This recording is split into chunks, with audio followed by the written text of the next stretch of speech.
Hello students, आज हम सीखने वाले हैं इंग्लिश ग्रामर की पार्ट ऑफ स्पीच। लेकिन पार्ट ऑफ स्पीच होती क्या है, स्टार्टिंग कहाँ से होती है, ये वर्ड क्या होते हैं, तो इसे हम आज बहुत आसान तरीके से आपके सामने रखने वाले हैं।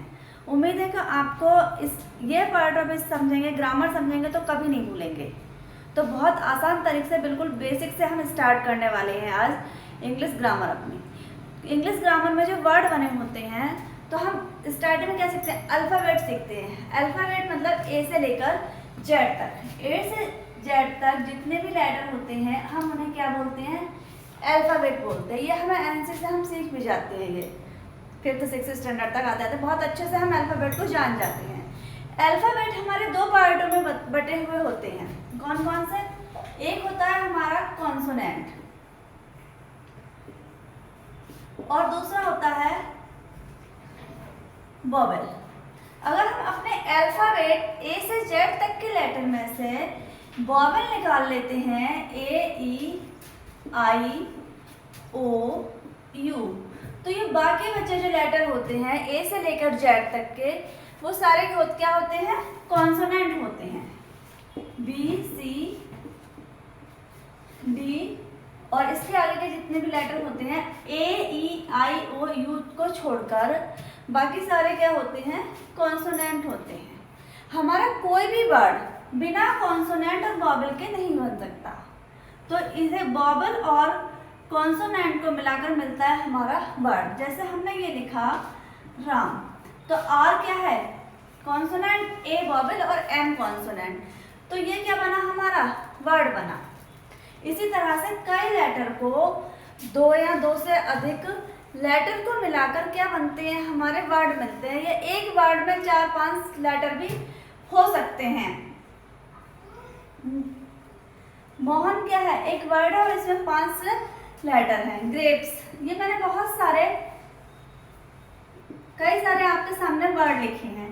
तो यानी अल्फाबेट में कॉन्सोनेंट और वोवेल को मिलाकर क्या बने, हमारे वर्ड मिले। ऐसा नहीं है कि हम कुछ भी लिख दें हमारा वर्ड हो जाएगा, बिल्कुल गलत हो जाएगा। हम इस सीक्वेंस से लिखें कि वो हमें एक मीनिंग दे, उसका एक अर्थ निकले, सेंस निकले, तो वही हमारा क्या कहलाएगा, लेटर कहलाएगा। उसके बाद लेटर मिलकर क्या बनते हैं, वर्ड, और वर्ड मिलकर बनते हैं फ्रेज। लेकिन हम डायरेक्ट छोटे क्लासों में होते हैं तो डायरेक्ट सेंटेंस पढ़ लेते हैं। तो वर्ड मिलकर बनता है हमारा फ्रेज। फ्रेज में हमारा सब्जेक्ट और प्रेडिकेट नहीं होता। जब हम आगे वर्ब के बाद में पढ़ेंगे तब हम आपको फ्रेज को विस्तार से समझाएंगे। फ्रेज का मीनिंग तो होता है, जैसे इन द रूम, कमरे में, सेंस निकल आता है, लेकिन इसमें हमारा सब्जेक्ट ऑब्जेक्ट नहीं होता, जो हम आपको आने वाली क्लासों में समझाएंगे। फ्रेज और क्लॉज क्या होते हैं, फ्रेज मिलकर बनते हैं क्लॉज। तो सेंटेंस, उसके बाद में बनते हैं हमारे फ्रेज, फ्रेज के बाद में क्या बनता है, क्लॉज। ये दोनों ही आपको बड़े सेक्शन में देखने को मिलते हैं, स्टार्टिंग में ये हमारे नहीं होते, फ्रेज या क्लॉज। क्लॉज होते हैं दो, क्लॉज में सब्जेक्ट भी होता है, वर्ब भी होती है, ऑब्जेक्ट भी होता है, यानी पूरे पूरे सेंटेंस होते हैं। और क्लॉज के बाद में आता है हमारा सेंटेंस। सेंटेंस में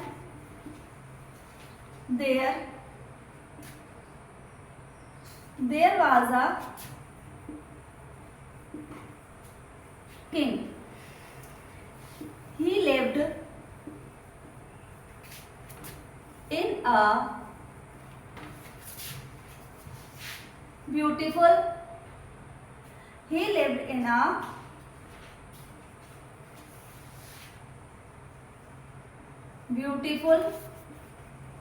पैलेस। तो फ्रेंड, हमने देखा कि मैंने ये 2 सेंटेंस लिखे आपके। 2 सेंटेंस में वर्ड को मिलकर, जो हमने अल्फाबेट पढ़े, अल्फाबेट को मिलाकर हमारे वोवेल और कॉन्सोनेंट को मिलाकर हमारा वर्ड बना, और 2 या 2 से अधिक वर्डों को मिलाकर हमारा सेंटेंस या फ्रेज बना, फ्रेज से क्लॉज, क्लॉज से फिर सेंटेंस बने। हमारे सेंटेंस में जो वर्ड यूज होते हैं उन्हें अलग अलग कैटेगरी में डिवाइड किया गया है, और उन्हीं को हम क्या बोलते हैं, उन्हीं को हम बोलते हैं पार्ट ऑफ स्पीच। हम पार्ट ऑफ स्पीच पढ़ते तो बहुत दिन से आ रहे हैं कि पार्ट ऑफ स्पीच आर्ट होते हैं, नाउन प्रोनाउन होते हैं, एडजेक्टिव होता है, वर्ब होता है, लेकिन वो होते क्या हैं, वो एक्चुअली में वर्ड होते हैं। और उनकी क्वालिटी के आधार पर उनके कैटेगरी के हिसाब से उन्हें अलग अलग पार्ट में डिवाइड किया जाता है। जैसे अगर किसी का नाम आता है कई बार आ जाए तो वो नाउन हो जाता है, नाउन के जगह जो हम दूसरा वर्ड यूज करते हैं वो प्रोनाउन हो जाता है। इसी तरह से रिलेशन वाले प्रीपोजिशन होते हैं, कंजक्शन होते हैं। तो इस तरह से जो हमारी स्पीच होती है, स्पीच हमारी 2 से अधिक 2, 3 या उससे अधिक सेंटेंस को मिलाकर हमारी स्पीच बनती है। और स्पीच में जो वर्ड यूज होते हैं वही हमारी स्पीच के क्या होते हैं, पार्ट होते हैं। और उन्हें उनकी कैटेगरी के अनुसार अलग अलग पार्ट में हम डिवाइड करते हैं, अलग अलग कैटेगरी में उन्हें रखते हैं, और वही हमारे क्या कहलाते हैं, पार्ट ऑफ स्पीच कहलाते हैं। तो पार्ट ऑफ स्पीच में हम सबसे पहले पार्ट ऑफ स्पीच आती है हमारी नाउन। और हम आज की क्लास अपनी नाउन से ही स्टार्ट करते हैं, आपके लिए बिल्कुल बेसिक्स है। ये नहीं कि हम ये नाउन पढ़ते आ रहे हैं तो हमारा रोल इसमें ख़त्म हो जाता है। नाउन हमारे लास्ट तक, जहाँ तक हम ग्रेजुएशन करते हैं या उसके बाद भी पार्ट ऑफ स्पीच का यूज रहता ही है, क्योंकि पार्ट ऑफ स्पीच क्या है, हमारी स्पीच के ही पार्ट है और वो हमें एंड तक साथ रहते हैं। हमारे ग्रामर में बहुत अहम भूमिका होती है इनकी पार्टों की, इन वर्डों की, जिन्हें हम पार्ट ऑफ स्पीच के नाम से जानते हैं। तो फ्रेंड्स, आज हम स्टार्ट करते हैं अपनी class part of speech noun से। तो आज हम अपनी स्पीच का ही एक पार्ट, एक वर्ड नाउन स्टार्ट करते हैं। नाउन क्या होते हैं, डेफिनेशन बहुत ईजी है, याद भी होगी आप लोगों को कि किसी भी नाम वाली वस्तु हो या पर्सन हो, प्लेस हो, थिंग्स हो, सबको नाम वाली चीज़ों को नाउन बोलते हैं। तो डेफिनेशन भी देख लेते हैं एक क्या होती है नाउन की डेफिनेशन, बहुत अच्छे से याद भी होगी, हम बचपन से ही पढ़ते आ रहे हैं। Noun is the name of A, noun is the name of a person, place और थिंग्स क्या कहलाते हैं, नाउन कहलाते हैं। नाउन में क्या क्या आता है, एक तो आता है पर्सन हमारा, प्लेस, और आती हैं थिंग्स। पर्सन, पर्सन किसी का भी नाम, जैसे नाम आ गया मोहन। मोहन क्या है, किसी का नाम है, किसी व्यक्ति का नाम है, यानी व्यक्ति के जो भी नाम होंगे वो किस में आएंगे, पर्सन में आएंगे और नाउन आएंगे। आपके मम्मी पापा भाई बहन जो भी व्यक्ति होते हैं, चाचा ताऊ दादी दादा, मतलब कोई भी है रिलेशन में, फ्रेंड्स हैं आपके, उनका भी नाम क्या है, उनका भी नाम नाउन होता है। तो यदि नाम है किसी का व्यक्ति का तो वो क्या है, नाउन है। और नॉर्मली हर पर्सन का नाम होता है और वो क्या होता है, नाउन होता है। पर्सन का नाम आपके, आप अच्छे से याद रखें उसे। अगर आप मेरे साथ साथ बोलेंगे भी कि मम्मी का नाम क्या है, पापा का नाम क्या है, आपका नाम, आपके भाई बहन का नाम, इन सब के नाम क्या होते हैं, नाउन होते हैं। और यही मोहन, राम, अगर आपके भाई का नाम क्या है, सोहन है, तो वो भी क्या है, नाउन है। सिस्टर का नाम है मीना, तो वो भी क्या है, नाउन है। यानी जो भी जितने भी पर्सन के नाम होंगे वो क्या होंगे, नाउन होंगे। यानी अगर किसी का भी नाम है ऐसा तो वो क्या है, नाउन ही है। प्लेस, प्लेस आप जहाँ रहते हो, आपके गांव का नाम, ऐसा आपके गांव का नाम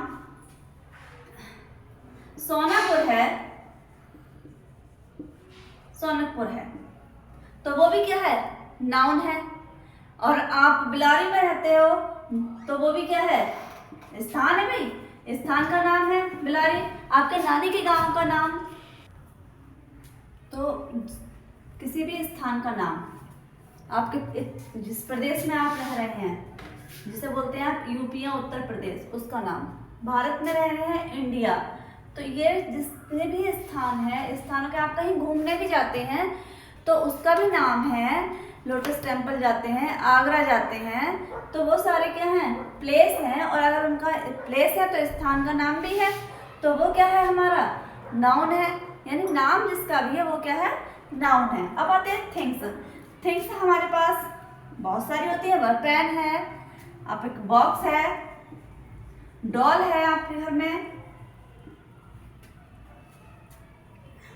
और आपके पास क्या है, एक बस है, ट्रक है खिलौना वाला, तो जितनी भी आपके पास वस्तुएं हैं वो सारे क्या हैं, नाउन हैं। यानी हमारे किसी पर्सन का नाम, किसी प्लेस का नाम, किसी थिंग्स का नाम, यदि किसी का नाम है तो वो नाउन है। अगर आपके घर में फैन भी चलता है, या वो चलने वाला एक यंत्र है, इससे हमें हवा आती है और हम उसे फैन बोलते हैं, यानी हमने उसे एक नाम दिया है ना पर्टिकुलर, तो वो क्या है, नाउन है। आप जहाँ बैठते हैं, चेयर है, अब उसे बैठने वाला एक चीज है, वस्तु है, स्थान है, तो उसे हमने नाम दिया है चेयर का, तो वो क्या है, नाउन है। यानी जिसका भी नाम है, आप कपड़े धुलते हैं, पहले हाथ से धुलते हैं, मशीन में धुलते हैं, तो उसका भी नाम है ना वॉशिंग मशीन, तो वो भी क्या है, नाउन है। आप अपने घर की चीजों को उठाएं, उन्हें हाथ में लें और तब आपको पता, तब आप सोचें कि ये क्या है, अगर इसका नाम है तो ये नाउन है। तो आज हमने पढ़े नाउन, नाउन की डेफिनेशन और नाउन होता क्या है। नाउन क्या है, केवल नाम है, जिसका भी नाम है वो क्या है, नाउन है। तो कल को हम नेक्स्ट वीडियो में आपको कल पढ़ाएंगे काइंड्स ऑफ नाउन, कि नाउन कितने प्रकार के होते हैं। तो बने रहें चैनल पर नाउन समझने के लिए विद काइंड्स। तो मिलते हैं आपसे नेक्स्ट वीडियो में। वीडियो पसंद आई हो तो इसे लाइक करें, नहीं पसंद आई हो तो डिसलाइक करें, और बाकी चैनल को सब्सक्राइब करें अगली वीडियो पाने के लिए।